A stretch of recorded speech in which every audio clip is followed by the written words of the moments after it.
Stomatitis is a fairly common problem in cats. It is an excruciatingly painful condition and is one of the few oral diseases that will cause cats to stop eating. Periodontal disease is also a very common cause of oral inflammation in cats.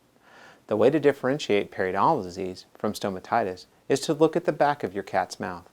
If there is significant inflammation where the jaws hinge together, called the fossa, then that is a sign of stomatitis, not periodontal disease. Here is a picture of a cat with classic caudal stomatitis.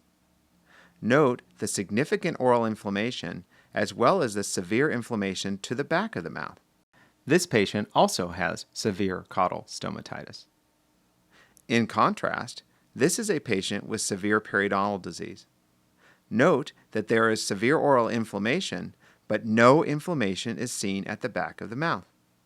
Treatment is still necessary, but usually it is not as drastic or frustrating. Unfortunately, we do not completely understand this disease process. What we do know is that it's an allergic or immune-mediated reaction to something within the cat's teeth or jaw. We know this because it tends to respond at least temporarily to medications that decrease allergic type responses. In addition, it tends to respond to the removal of the teeth. Treatment of stomatitis can be very challenging for the clinician and very frustrating for the owner. There are two main types of therapy for stomatitis: medical and surgical. In my experience, medical therapy for stomatitis is unrewarding. The medications typically used are either antibiotics or anti-inflammatories.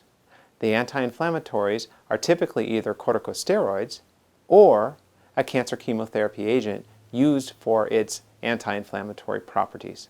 These are not fun, happy drugs. They are serious drugs with serious side effects. In general, these are effective somewhat in the short term, but in the long haul, they lose their effectiveness.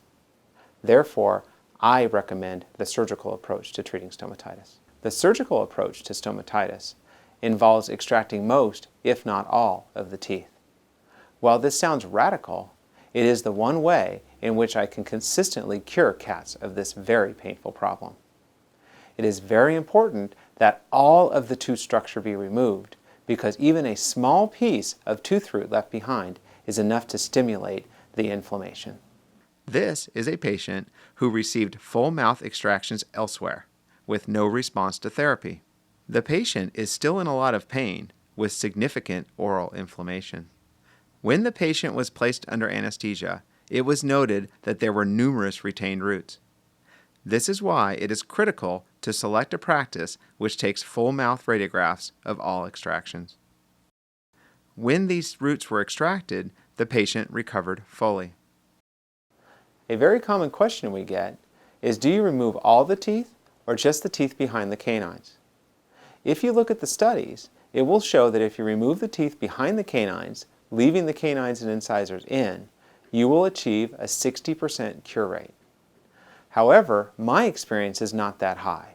I will typically see around 20 to 30% success with caudal mouth extractions. However, with full mouth extractions, I and most of my colleagues find that we have a 95 to 97% long-term cure rate. Here are a few other pictures of patients successfully treated with full mouth extractions. As you would expect, full mouth extractions are a very lengthy procedure. However, with my skill and equipment, I can safely perform full mouth extractions in cats under one anesthetic episode. It is quite painful, however, and that's why we recommend that cats with full mouth extractions spend the first night in the hospital so they can get IV fluids, antibiotics, and pain medications, and you can take them home the next day.